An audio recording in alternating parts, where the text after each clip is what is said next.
Welcome to Rohan Design District podcast series. My name is Michael and I'm here with our special guest, marketing and design expert, Christian Ziege. Christian, welcome. Yeah, Michael, thank you very much. It's a pleasure to be here. It's my first time in Prague and I'm really excited to be part of the design festival. So Christian, Ziege or Sieger means something very special in the Czech language. Do you know what it means? No, I just came across that information yesterday for the first time, and I learned that some German things are stuck in the Czech language, and it's surprising that something so positive to me, Sieger meaning winner, has a very different connotation in Czech, Well, I think it's interesting to learn that. It means very bad boy, but I guess you're not a very bad boy unless you are, but hopefully you're not. But thank you for coming to Czech Republic, to Prague, and to this great festival. And well, I guess this is not your first time here, right, in Prague? It is actually. It is actually? Yes. Yeah. I have to admit it's my first time, but from what I've seen in the few moments that I'm here, surely not the last.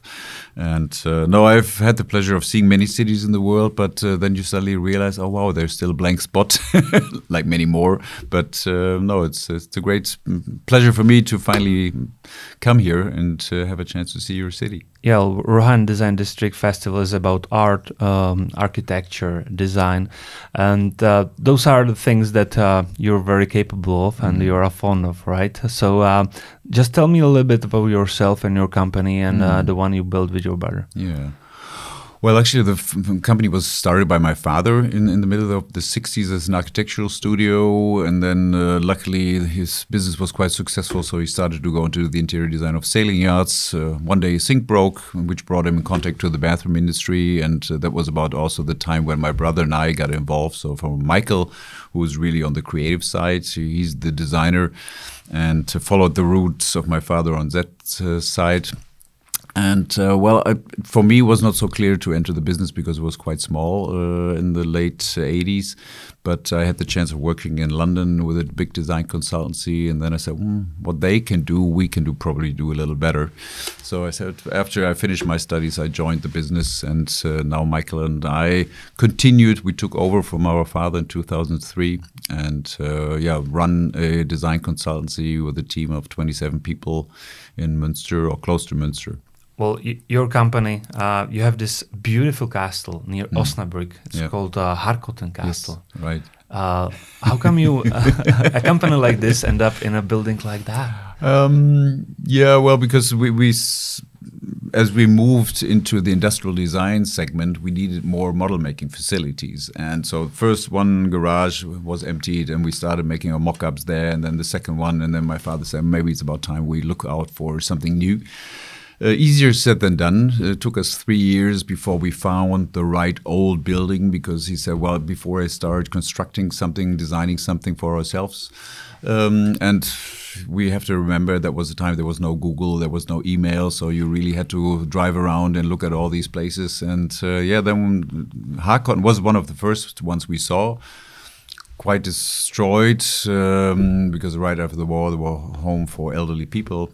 So my mother was the one who said, no way, I need this adventure. And we continued searching 3 years, and then we ended up, luckily by a coincidence, because I know the youngest, or the son of the owner, and we were standing there in the middle of the night in front of the door because they were having a little party in the stables. And I said, well, Kali, what about your place? Is it still available? He said, yeah, we're still looking for someone. And I said, let's have another look. And then we said, oh, wow, the roof is good, the windows are fine, so let's take a closer look. And then we said, okay, why not? And so we took it over. My father did a super job as an architect with a team of 60 people. So it took him 6.5 months only to renovate 2 floors and then another one later on. And now we are there. And 2003, my parents finally moved out because the big office got bigger and bigger and this private space got smaller and smaller.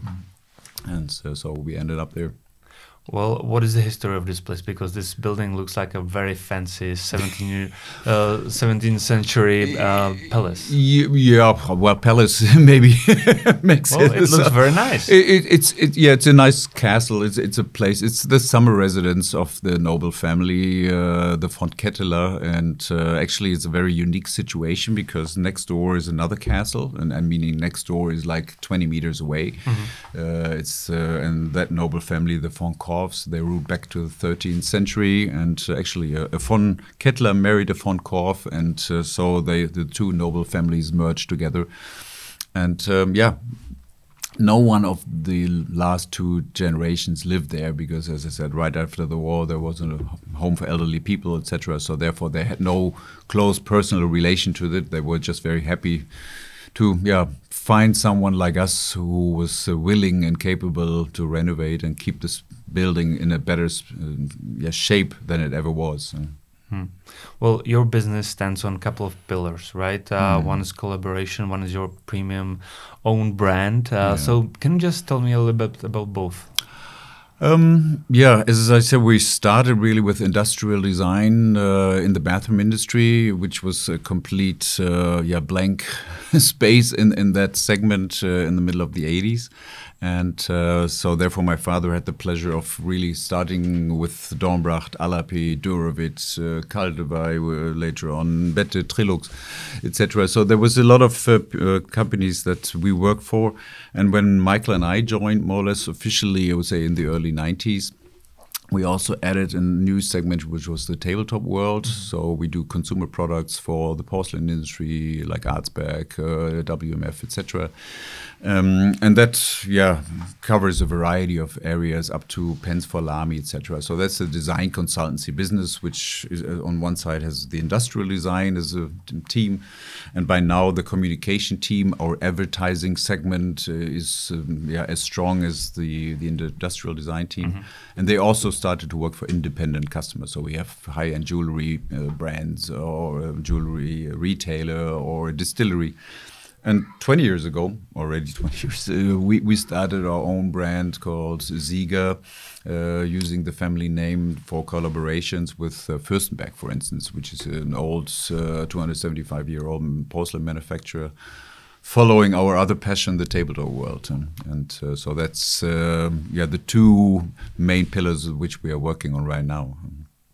Well, your collaboration seems pretty diverse, porcelain, bags, and so on. How do you choose what you're going to work on? Well, for us, there are certain aspects which are important to us. It's the people behind the brand. It's where's the brand manufacturing?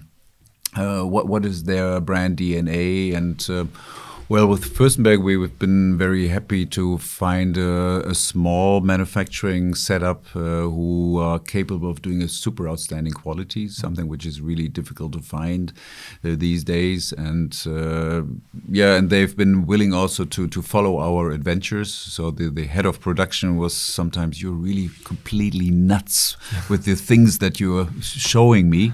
But at the same time, they really give me a chance to show the strength and the specialities of our manufacturing process. And that was nice. And that is the attitude that you need as a design consultant. If the industry says, oh, no, that's too complicated. No, we don't want to do this. No, let's do something that the competitor is doing.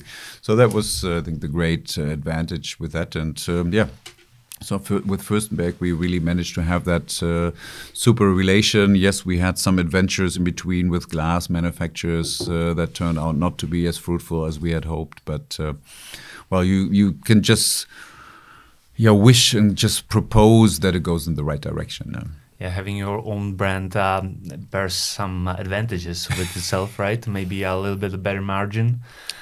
Something that comes with your own brand? Yes, that and I think the influence, not saying that we always know how to do things better, but I mean, that was one of the great motivations that, I mean, when we do a nice product design, and then you're standing on the fair and then you suddenly realize, oh, that nobody's really willing to promote the product in the right way, or you're not thinking about the point of sale presentation later on, or there is no event concept, or there is no proper PR.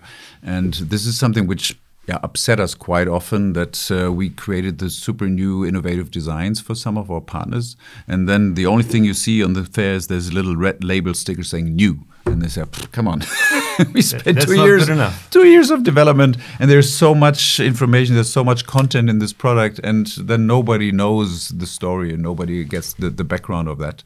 So therefore, we said, no, we have to make sure that when we talk about table culture, there's a bar on our stand, we have a super bartender there, there's always some good music, people love to come to our place and enjoy that, because I said, well, it's bringing people back to the table, making sure that they're having a good time.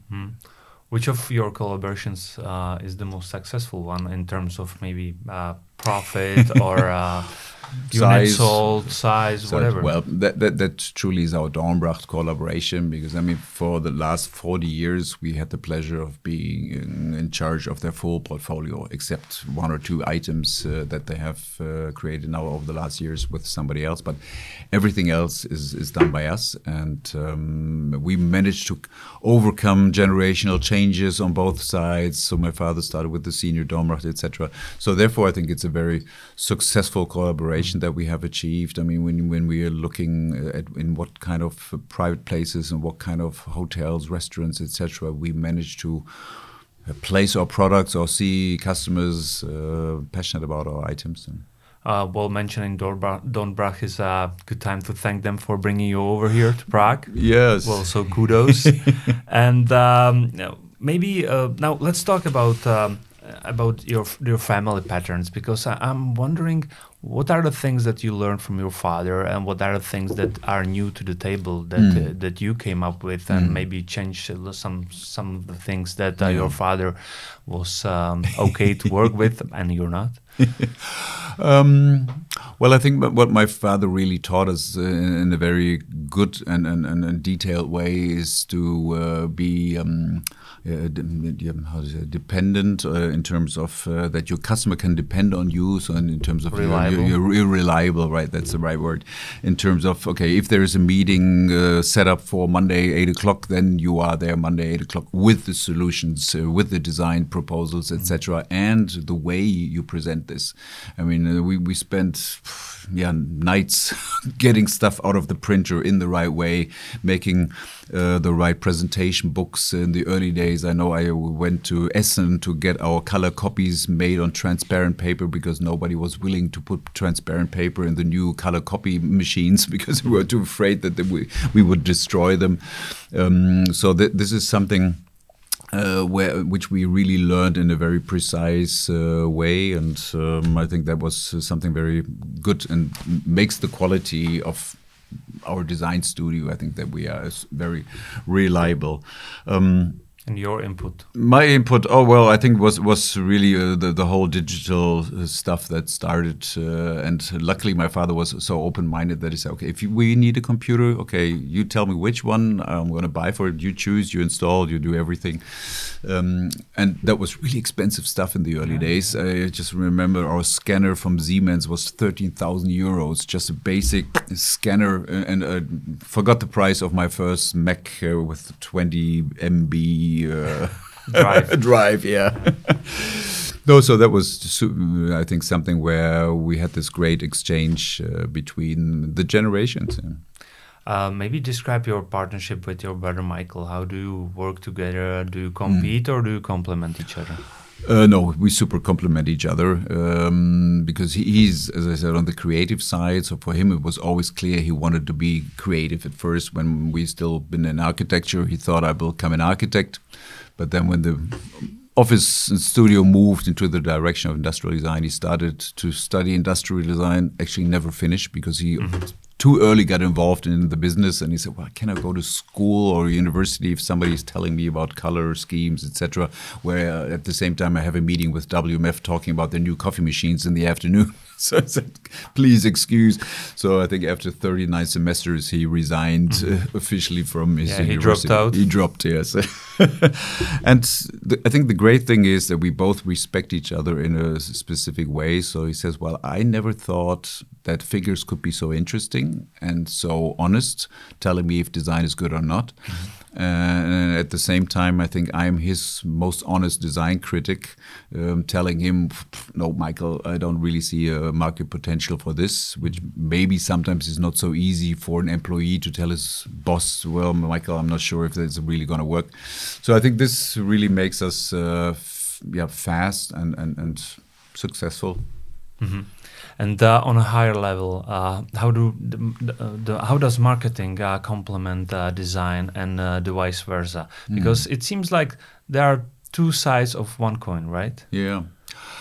Well, I think it's really the combination of both, which that creates a success story. Because only having an innovative product and not knowing can we reach the potential with this in the market? How can we make sure that our target group really gets the information with all the channels that we have to fill up these days? I mean, it's in the past we print a nice brochure and pass it out to our retailer. These days, I mean, you are on all the different social media channels, on YouTube, etc.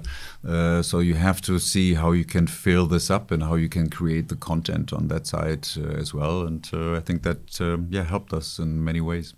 So what do you think makes the long-term collaboration with a design brand like Dornbracht truly work? What's the design? What's the secret? What's the secret? I think the secret is really a high amount of respect for each other and also the willingness to talk about the details.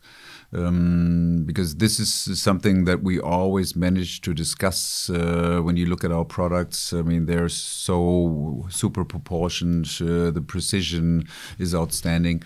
And that is something where you have to have the similar mindset on the other side of the table, because quite often people say, no, come on, let's get finished. We need to bring this to the show. We have to launch it into the market. But you said, well, it's not ready yet.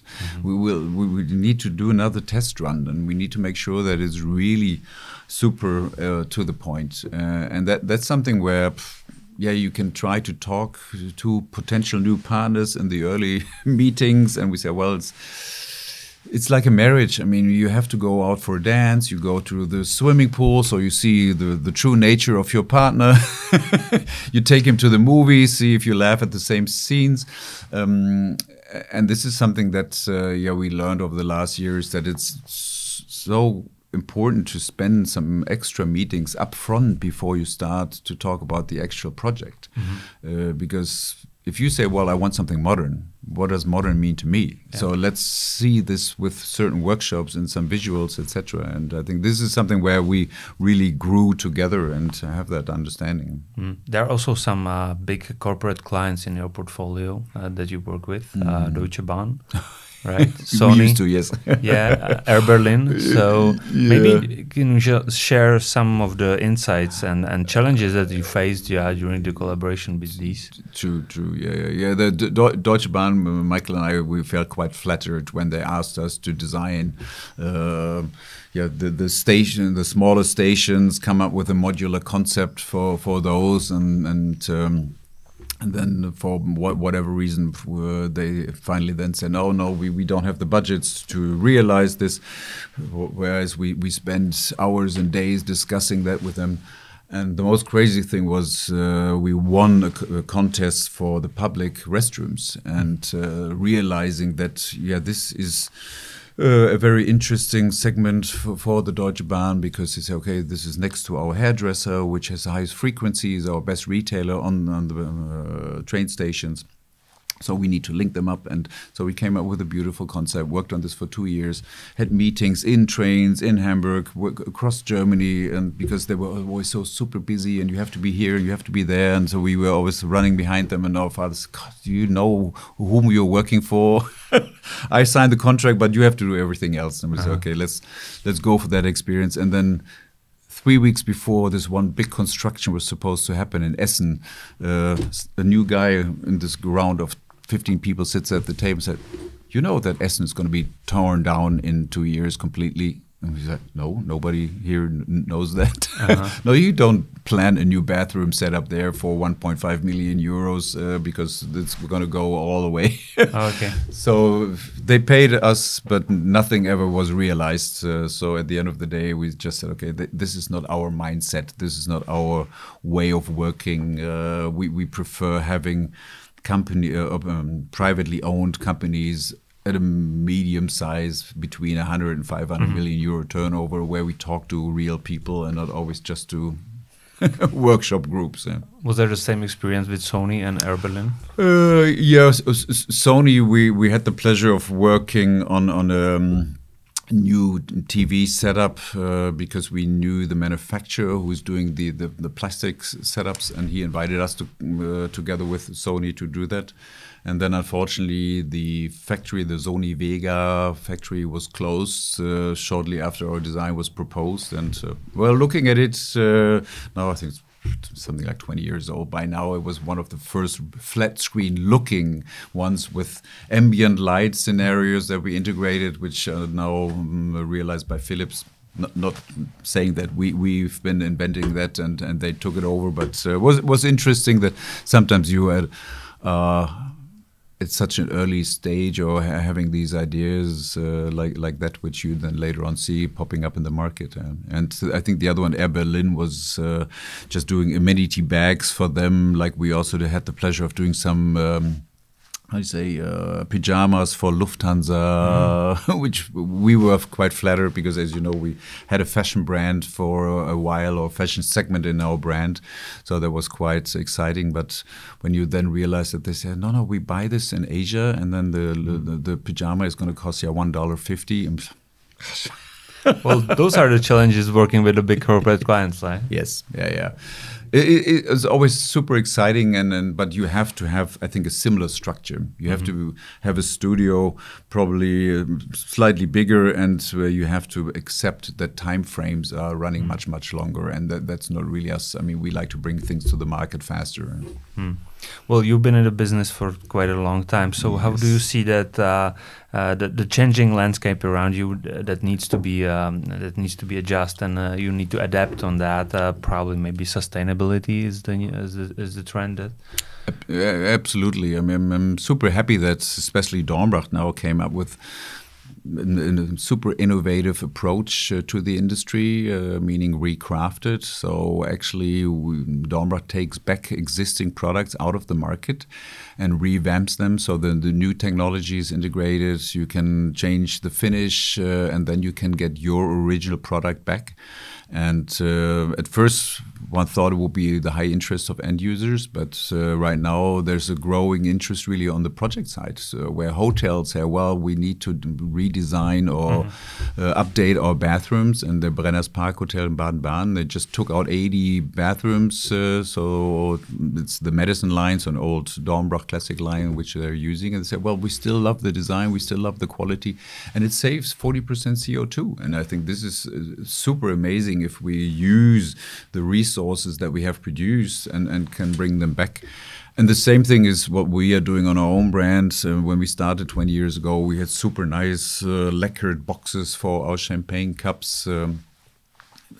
Exciting, luxurious, but we said, well, when you buy one, it's okay, but if you buy 6 at the same time, suddenly you have a pile of boxes at home. So what am I supposed to do with this? I mean, you cannot put so many pens and, I don't know, hair clips or whatever in this. So we changed that, and yes, we got the response from some end users. Oh, I just bought a new one and it doesn't have that nice box anymore. And I said, yeah, but because we think you want the item and you don't want the packaging, and it's something which brings the product safe from A to B, which is also very important. But it's more relaxed or more conscious on the manufacturing side, which is absolutely important to do that. And do you also see more and more brands being more conscious about design, the product design they use?